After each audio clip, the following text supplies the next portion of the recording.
Hi, Robin. It's good to see you once again. I think in the news this week certainly is Haiti, and there was just a CARICOM conference out of Kingston, Jamaica, when several heads of states of CARICOM had a meeting, and it turns out that, how do we want to phrase it, Prime Minister Ariel Henry decided to resign, whether he was pushed, coerced, or whatever. We won't go into that. Decided to resign.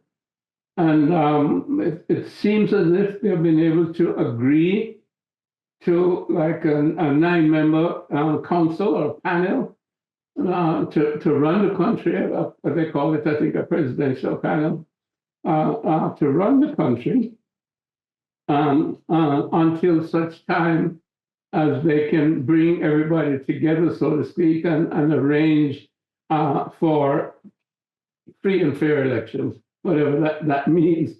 In the current climate, as we know, all the different, shall we say, international powers that focus on Haiti, as well as on the Caribbean, to try to determine the course of events there.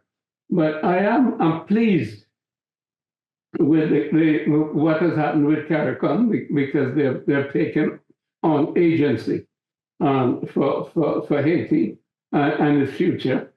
And obviously it's a long path, but it's a pause in the direction, in the downward side of Haiti that has been going on for some time, and we're going to get that aspect of it to you to fill us in on the historical background. But it's just a beginning, because there's immense journey, and part of what is needed at the present time then is going to be this international, whatever you want to call it, police force or whatever, to help to shall we say, take the guns out of the hands of the gangs and to reinforce the Haitian police, and then hopefully move gradually, shall we say, or expeditiously towards elections and a new president and a new prime minister. So there's some progress, and I think the minimum is that CARICOM has to be congratulated for halting the downward slide. And of course, then over time, Haiti itself has to be reconstructed. But, the downward slide has been going on, almost from 1804. And, I think it's very, very important for us to look at the whole historical aspect of, number one, how Haiti came about in terms of its juxtaposition in the Caribbean, its juxtaposition in terms of the major powers that were responsible for the enslavement of African people, and in particular the revolutions that were taking place at that time, meaning, for example, the American Revolution, which took place in 1783, and of course the French Revolution, which started in 1789. But continued, for another 5 or 6 years, more or less, for its completion. So it essentially overlapped with the Haitian Revolution, which started in 1791 and went to 1804.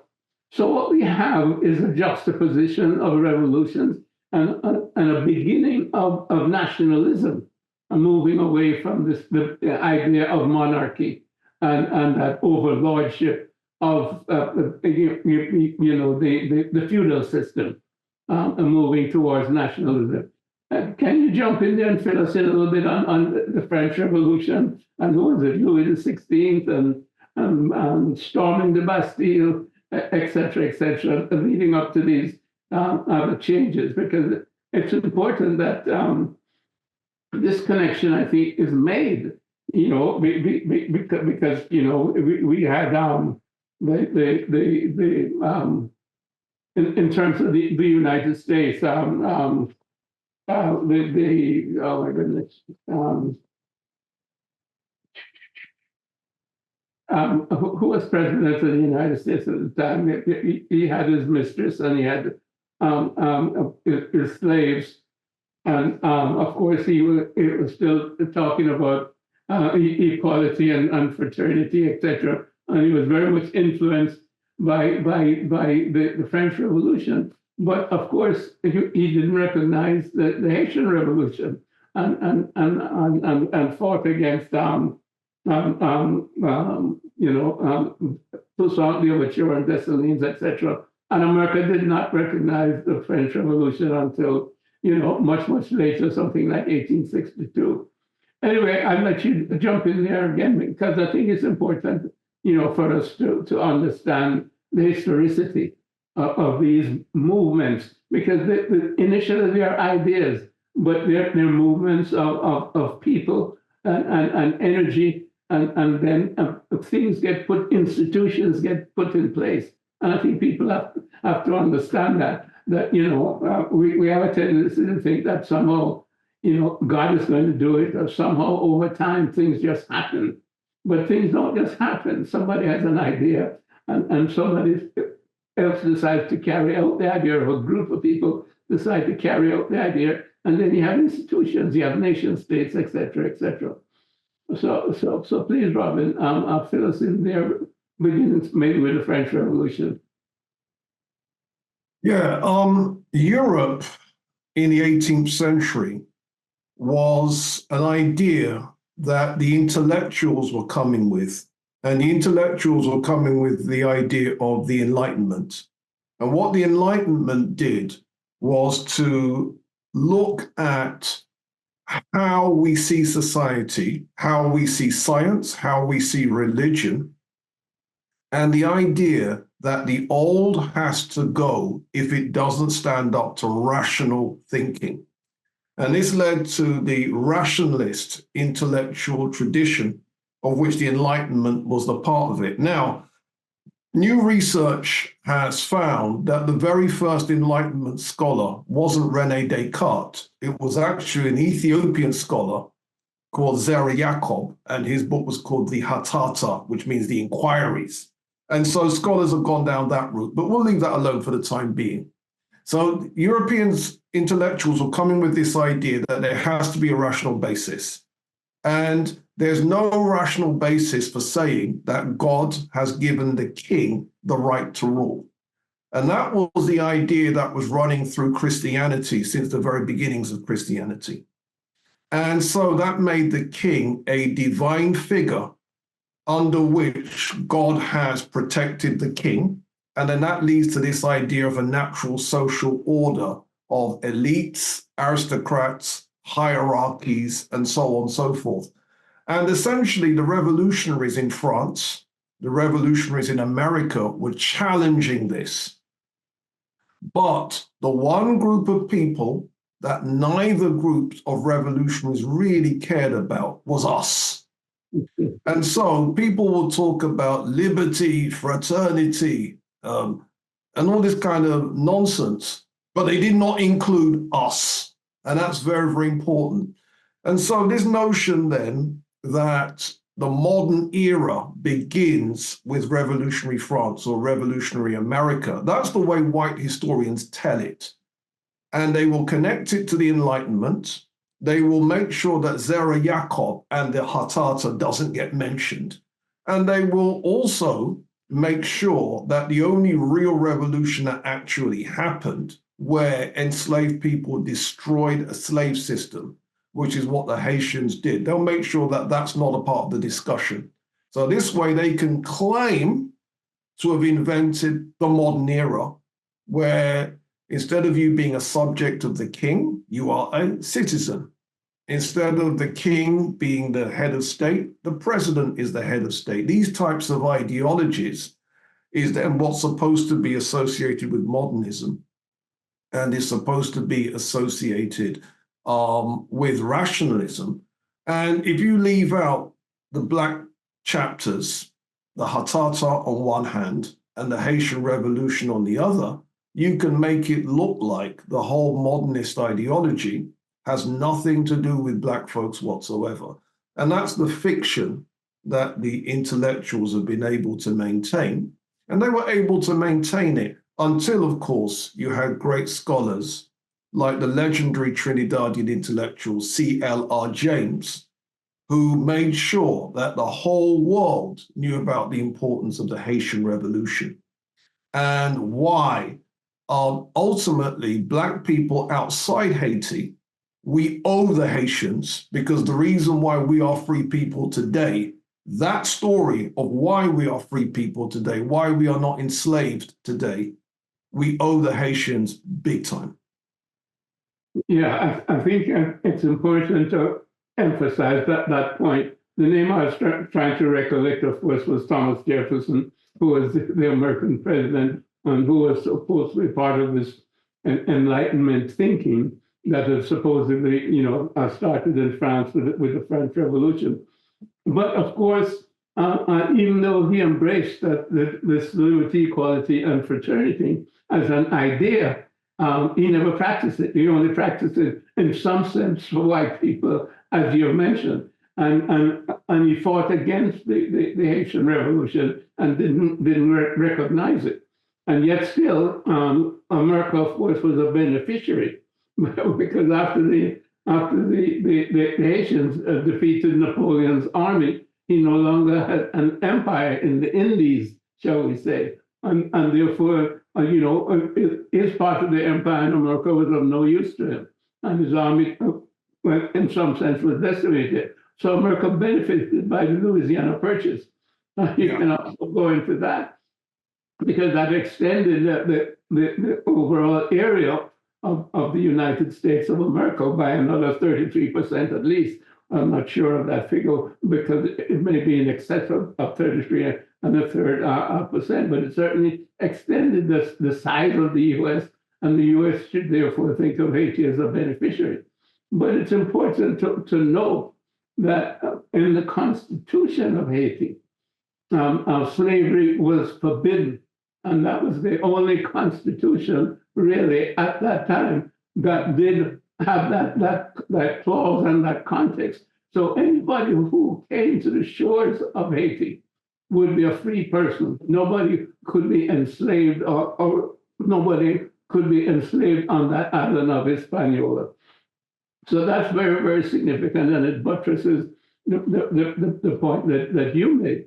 And not only that, in terms of the Haitian Revolution, how it benefited the United States in that sense, in terms of the defeat of Napoleon, but it also helped to create the Bolivarian Revolution.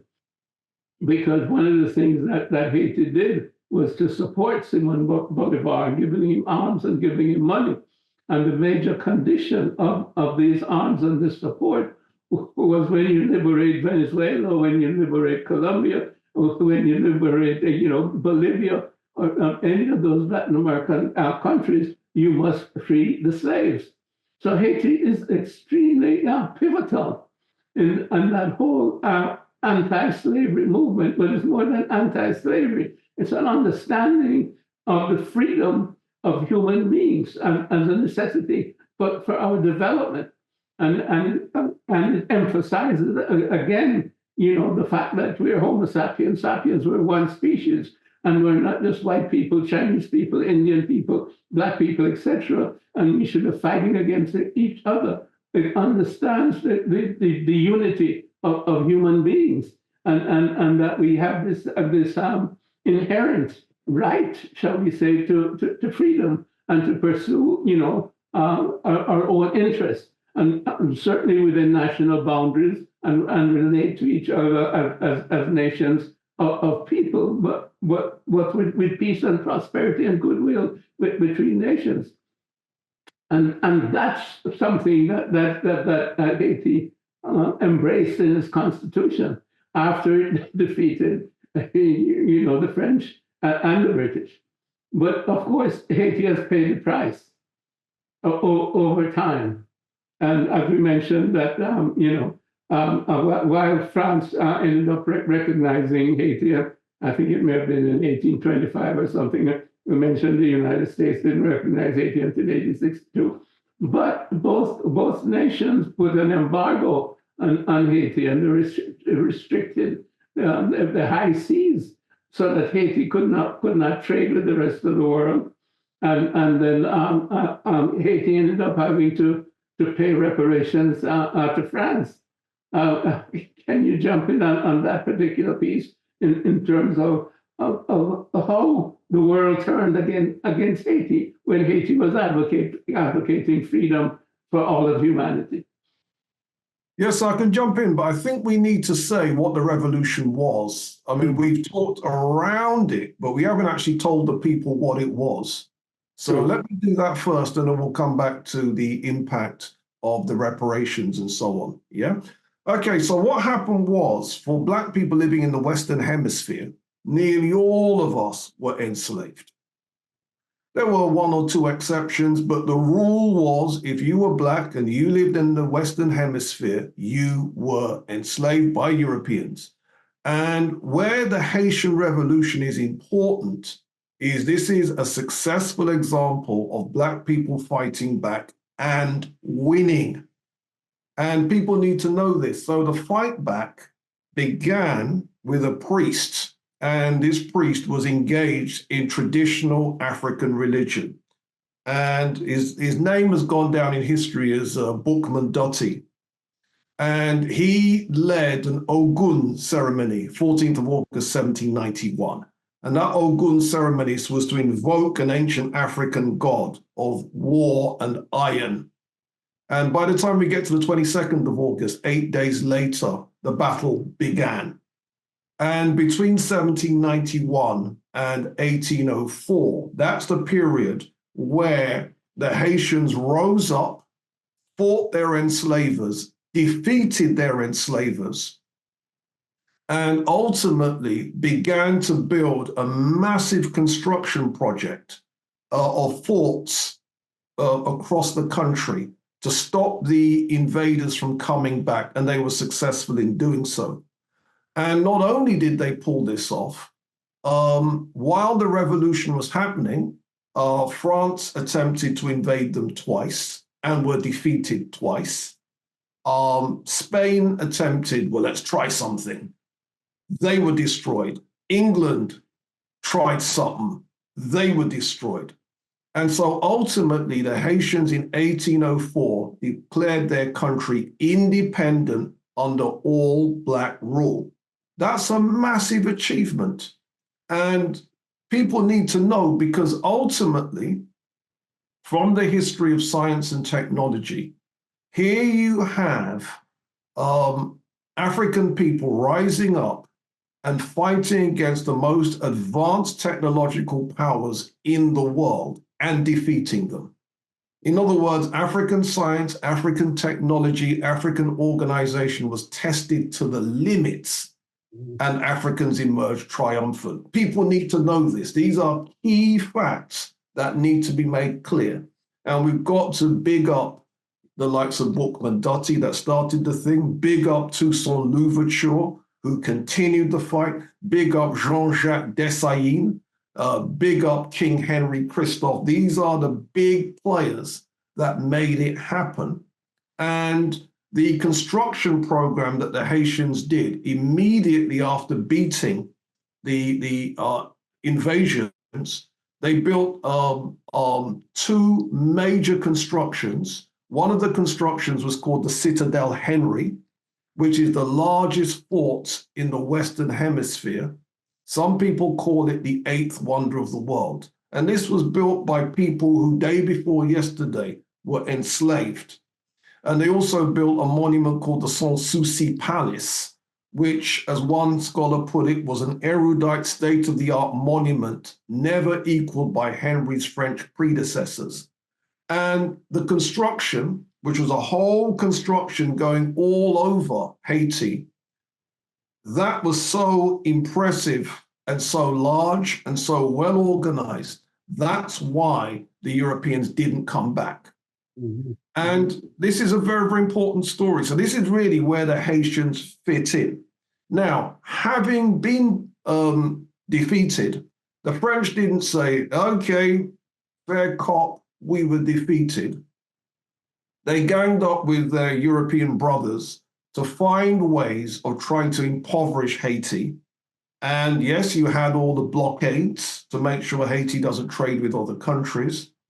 And then, of course, you had the reparations that the Haitians were forced to pay to France. Essentially, France has been leeching off Black countries right up until now. They're still doing it.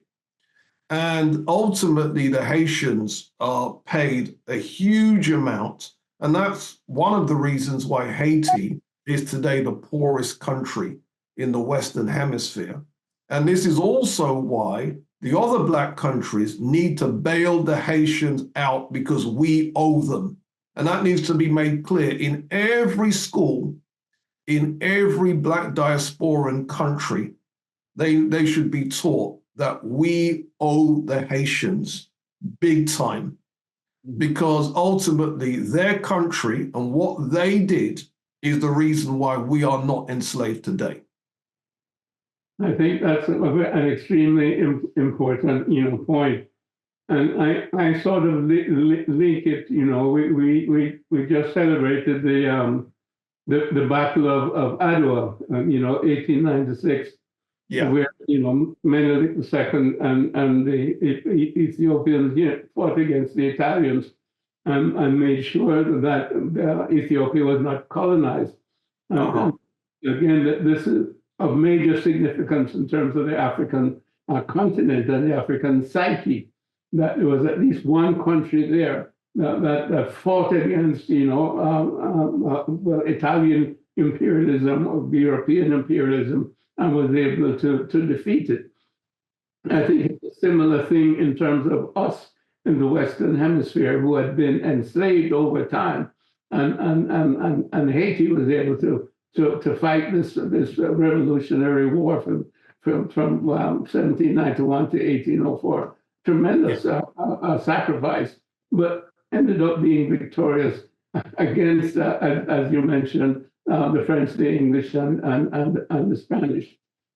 But then, as what happens, you can look at Africa and you can see the same thing. The Italians came back in 1935. And you can see the CIA coming back, supporting the Dirge in Ethiopia, and then supporting the TPLF in Ethiopia, again, trying to destroy the cohesion of Ethiopia as an independent country. And we see what has happened over time within Haiti. We've talked about the fact that they've had to pay reparations to France. Imagine that, the poorest country in the Western Hemisphere having to pay reparations to one of the richest former empires in the world, just as they're doing in West Africa, and just as we're seeing, the coups, against the French influence in terms of Francophone countries in West Africa. Hopefully, something like this will really help us to turn around Haiti. And that's why, as you're mentioning, I'm very, very proud of CARICOM in that it has seen it as part of its responsibility and has halted the slide, and hopefully it's creating this turnaround. But I think it's important also to understand how determined the destruction of Haiti by European powers have been. Obviously, European, you have to also include the United States of America, because they invaded Haiti, back there in 1914, I think it was. And you can comment on that. But they took all the gold reserves. I think what's Citibank of the United States, Citibank of New York, I guess it is. They took all the gold. I didn't know that, sir. I didn't know that. So that's new information for me. The U.S. Go ahead. No, I didn't know that. That's new information for me. It's for real. From one of my Haitian sources, took all the gold. It's gone. It's in the U.S. Treasury somewhere. I can't tell you the details. But this has happened over and over again, and then they've put all these puppet governments in place. Papa Doc, that was a result of the American interference. Papa Doc, he was a scoundrel. He was not one of the, but they helped the Haitian people. Baby Doc, it was the same thing.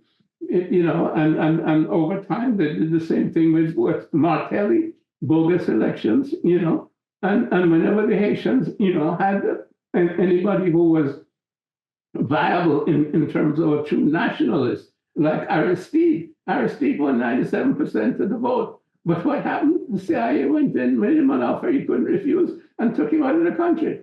So they're not supporting democracy. They're simply trying to continue the destruction of Haiti. And now Haiti is really a failed state. So they've achieved, in a sense, what they couldn't achieve at the battlefront, but they've achieved it by the machinations of international, politics and international deals, etc. And it's a disgrace. Can I just jump in there, sir? Can I jump in? Go ahead, please. And that, for me, strengthens the case why the other Caribbean countries have to help Haiti. That strengthens the case. And it's not, it's a good idea if we help Haiti. No, we owe the Haitians. And that needs to be made clear. Another thing that needs to happen as well, there was a story that went around a few years ago that Haiti attempted to join the African Union, but were rebuffed. Right? Whatever fool rebuffed the Haitians, that too needs to be corrected. And so for me, that shows what we, the non-Haitians, can do if we really want to help the Haitians get back on their feet and to reconstruct their country the way it should have been. Yeah. You're 100% correct there. And hopefully we see signs of that, because one of the things that was mentioned coming out of that meeting in Kingston, Jamaica, is a 30-year development plan for Haiti, an international development plan for Haiti. And of course, that will include, Caribbean nations helping, as well as the European and American countries that have helped to destroy Haiti. And not to mention the complicity of the United Nations, because when they went in there, after the earthquake, Bill Clinton, after the earthquake, raised all this money, billions of dollars, supposedly for the reconstruction of Haiti, and it's disappeared. Nobody knows where that money is. Plus the fact. Can I jump in there, sir? Can I jump in there? I use that as teaching material because apparently they raised $500 million and they built 6 houses with it. Amazing. As much as that, 6. So where did it go? Into the pockets of the cronies of Bill Clinton, et cetera, et cetera. And I think it's important to name names. I mean, if this is not a joke, it's a crime against humanity over and over and over and over again. And we're tired of it. And things must change. And this ultimately is going to bring us back to reparations. But we have to understand what needs to be repaired. Humanity needs to be repaired. This bogus ideology that's out there, that there's some kind of democracy that Europe has come up with, and it's the best thing going in terms of the capitalism and the industrialization. It's a failed system. And we have to recognize that. All it has done is created wars and wars and wars, the enslavement of people, and the domination of the rest of the world by a select 5% or less of the population. It's nonsense. That's not what humanity is all about. And it has to change. And we have to understand the brutality that has taken place over time. And again, that's the job of a historian like you, Robin, and I know you're equal to the job, and I know you have been on the case over time. Can I just jump in there, sir? And another part of the story that has to be spoken about is the technological transfers. Mm-hmm. So, for example, the United States getting Louisiana, the amount of African cultural transfer that came with that, again, people need to highlight this. There's a type of house construction that the Americans have. It's called the shotgun house. And what a shotgun house is, it's a narrow house, not broad, but narrow, where all the rooms are lined up. And the theory is you can shoot a shotgun through the window and it'll pass through to the end of the house. that type of house construction, before it was in Louisiana, it was in Haiti. And before it was in Haiti, it was in Yoruba land in West Africa. The Yoruba palaces, they're called afins. They have long rows of rooms all lined up like this. And if you just take a section of that construction, you can then create the shotgun house. And people believe the word shotgun is actually togun. It's actually a Yoruba word meaning house or meeting place or assembly hall. Yeah. And then that became corrupted into shotgun. So we can see an African technological transfer. Louisiana, when you look at the origins of things like jazz and ragtime and this type of stuff, it's the same place. And African Americans were responsible for that. So it's not just a story of European cupidity. You also have African cultural, African technological transfers, and that needs to be acknowledged as well, because that is, again, part of the wealth that Europe, including, I classify North America as global Europe, they were able to appropriate from our people, and that story needs to be told as well. And along with that, of course, is the agricultural technology in order to grow different plants, etc. Particularly rice technology, which I think a lot of that came from Senegal and those areas. The people who were enslaved from those areas brought that technology to the what is that, off the Carolinas there, that of the Geechee people and so on, who had that technology in terms of farming and the ability to grow rice and extensively as a food crop, and there are many other items like that. Yeah. Now, well said, sir, because people need to know that.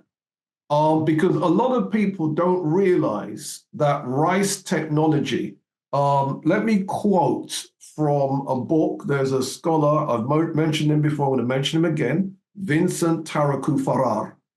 He says, there are more varied systems and practices of rice cultivation in West Africa than in all of Asia. Let me read that again.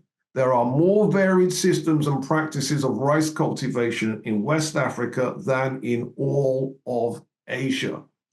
And that would then be a reason for kidnapping Africans to bring that technology into the Americas, including places like Louisiana.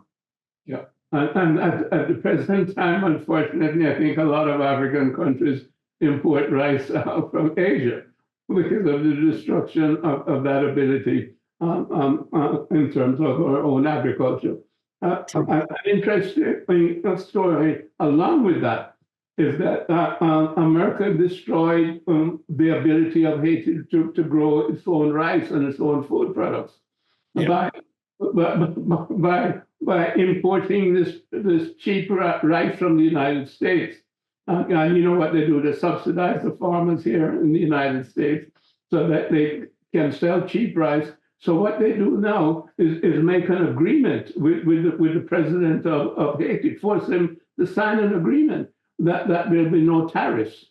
Because they can import all the rice that they want to import from the United States and flood the market with it at such a low rate that the Haitian farmers cannot compete. And that's how they destroyed the Haitian ability to feed themselves in terms of rice and other products. And everything then had to be imported from the United States. And they've done that sequentially in all of the islands, etc., in the Caribbean. I'm sure they've also done that in terms of Africa.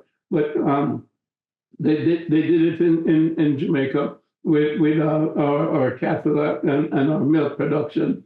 The powdered milk in, etc., force people then to buy this cheap milk, because again, they forced the government to sign these agreements, so-called free trade agreements. What is it free for? It's not free, it's expensive. It destroys your own initiative in terms of your national boundaries and your ability to take care of your own people. So these are things, again, that we have to repair. World Trade Organization, what are they doing? They're simply institutions that helped to continue the hegemony of Europeans under a different name. It was slavery, it's colonialism, and now it's globalization.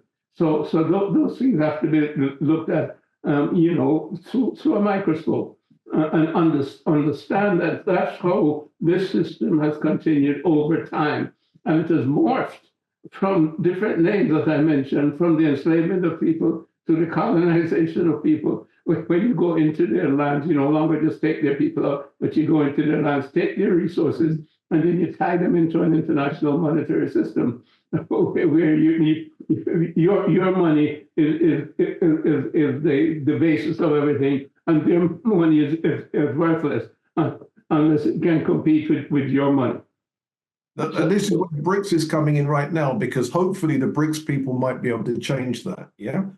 But let me throw one more thing as well.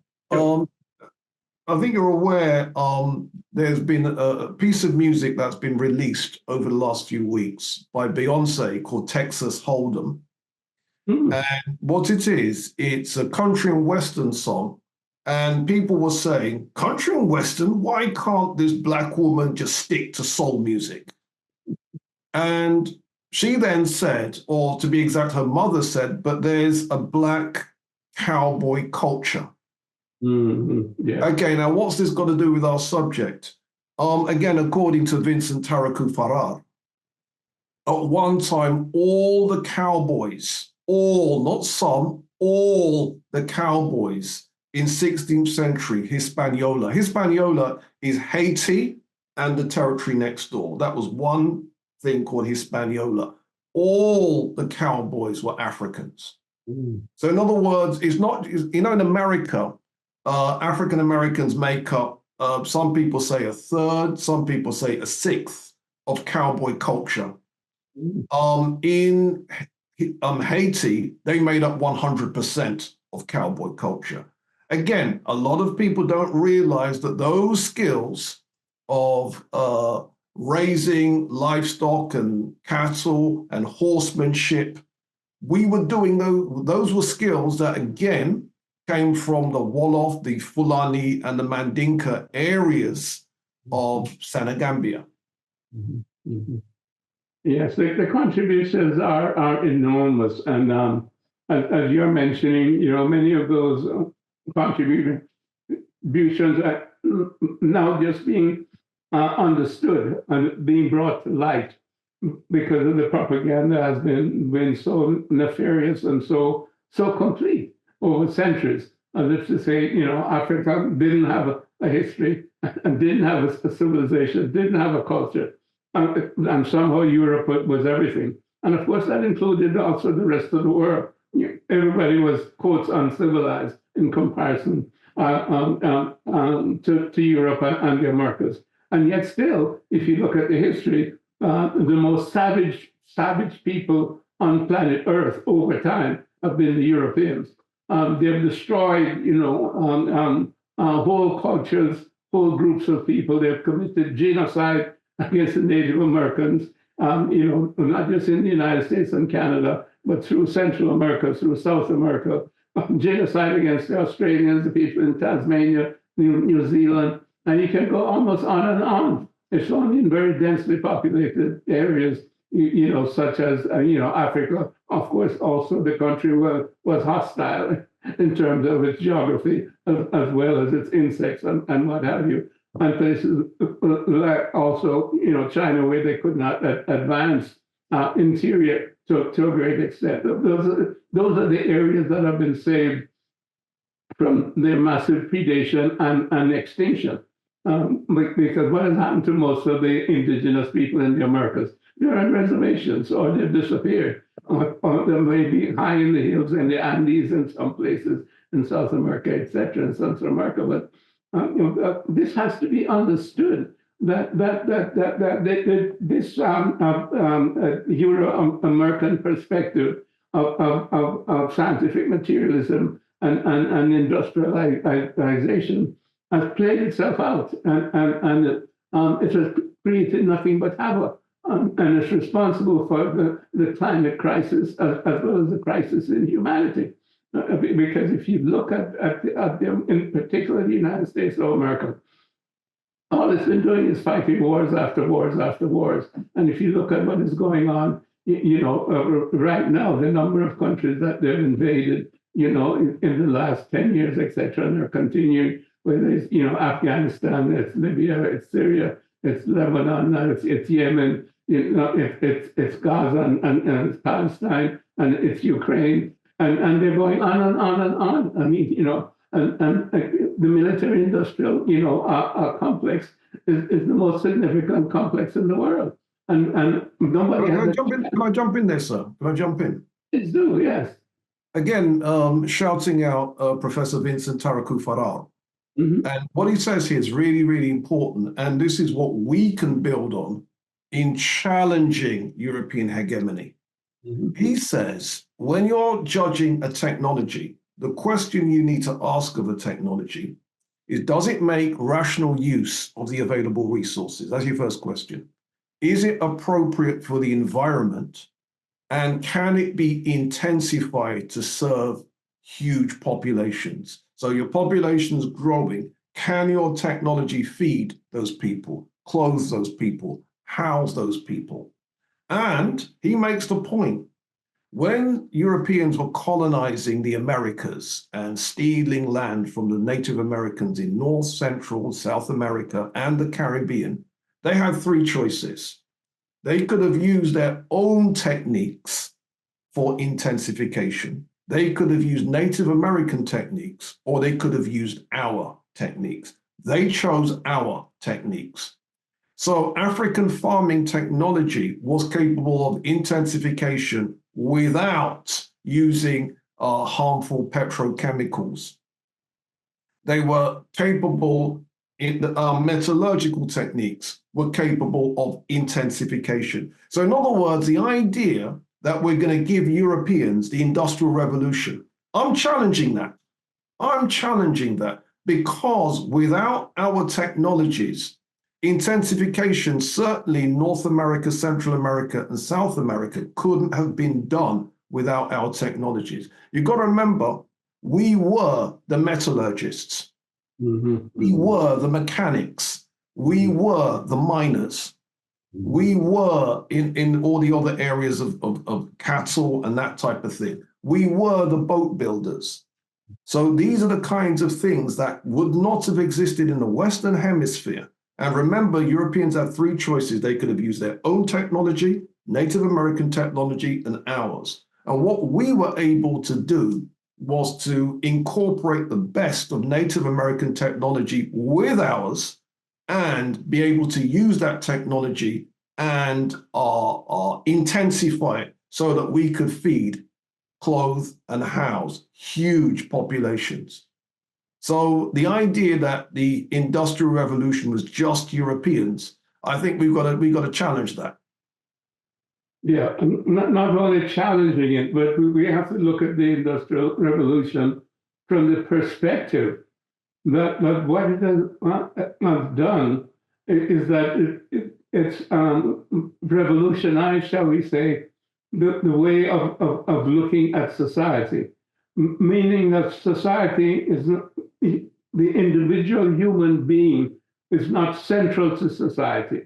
It's the system, the monetary system and the economic system that is more important than the individual human being. So that you have a technology that can do something better than something else, then you promote that technology. It doesn't matter what the side effects are, so long as it's making money.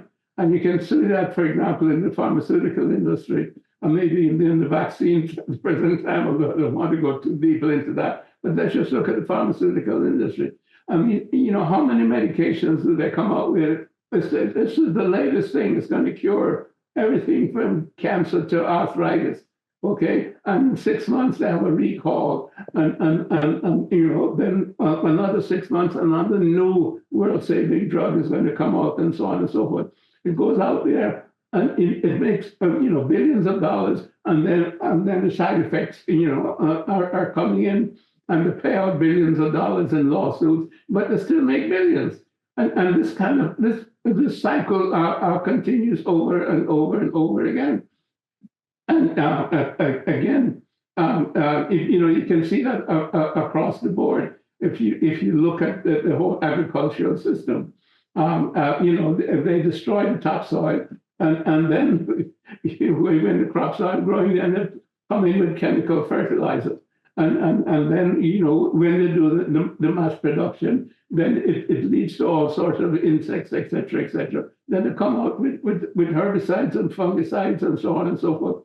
So constantly, there are these inventions, and they tell you, okay, this is going to cure the problem. But all it does is create another problem, over time. And we've seen that with agriculture. And then now they create, seeds, genetically modified, seeds that are resistant to certain pests or to certain climates or to certain whatever. And of course, the intellectual property belongs to Monsanto. And of course, Monsanto sells it, but it doesn't reproduce itself. So you have to continue buying the seeds from Monsanto. And then Monsanto makes X number of dollars on their seeds, and the farmer can't afford it. So the farmer goes bankrupt. And this is what has happened in India, when a lot of the farmers went for this, American system, shall we say, with the fertilizers and with the Monsanto genetically modified seeds. It's totally artificial. It's part of an industrial revolution, but it does not serve humanity. And your principles that you just mentioned are absolutely correct. And Africans have to understand that we need to approach modernity, not simply adopting everything that Europeans do, but we have to maintain our understanding of who we are as human beings, which has always been there as part of African culture and part of African traditions, where we put humanity first. The human beings comes first. And therefore, the new inventions and the new technologies have to fit into that paradigm, I would say, of African humanism. So we only adopt those technologies that are going to do the things that you mentioned, meaning that they stand the test of being able to be able to intensify, so that they can, serve large numbers of people, because that's the whole idea. That's how farming, came about back in the day. I mean, you had individuals here, you had individuals there, but then people realized that, look, if we came together as a community, we could grow different crops, and we could harvest, and we could do this thing much, much better. So that is still the basis of society. Coming together for the benefit of the group.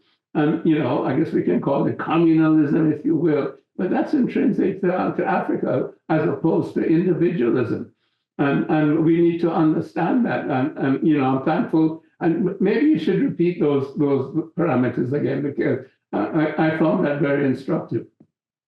Okay, again, these aren't my ideas. This was the legendary Professor Vincent Taraku Farrar.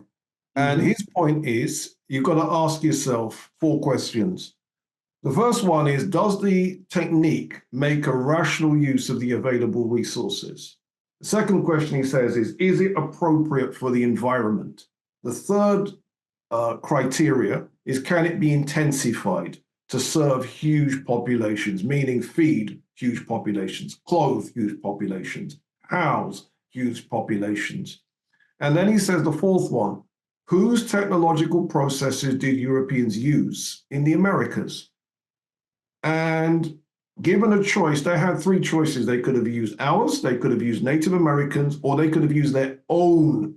Did you know that enslaved Africans that ran away, that became Maroons, they were able to create such agricultural surpluses that when people like Captain Stedman came across the Maroon areas and everyone was well fed, it was a common thing for Maroons to refer to Europeans as scarecrows.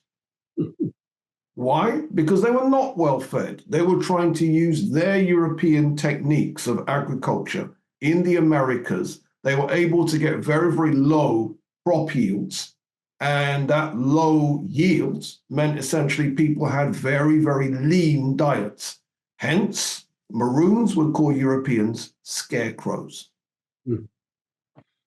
I think that's been very, very instructive. It's been instructive for me, and I hope it's been instructive for our listeners. The contributions that we've made, over time, to not only our own civilization, but to other civilizations, even when they've abused our contributions or denied our contributions. And, I think we're going to follow along this in terms of what the Haitian Revolution has meant to us in the New World, shall we say, and what the Battle of Adwa and also the 1935 repudiation of Mussolini has meant to Africa, and the whole concept of pan-africanism, meaning the unity of Africans, those at home and those abroad, because we're all searching for the same thing. And I think you made an excellent point relative to that business of the African Union not recognizing Haiti. I don't know the details of that, but maybe we can research that in the meantime, because I do think that the African Union has to embrace Haiti, because the history of Haiti is so important to all of us in the diaspora, and it's our crown jewel, if you will, in terms of our ability, and not only to resist, but to triumph over imperialism and the enslavement of human beings. So Robin, thanks very much for a very informative session, and look forward. Thank you, sir.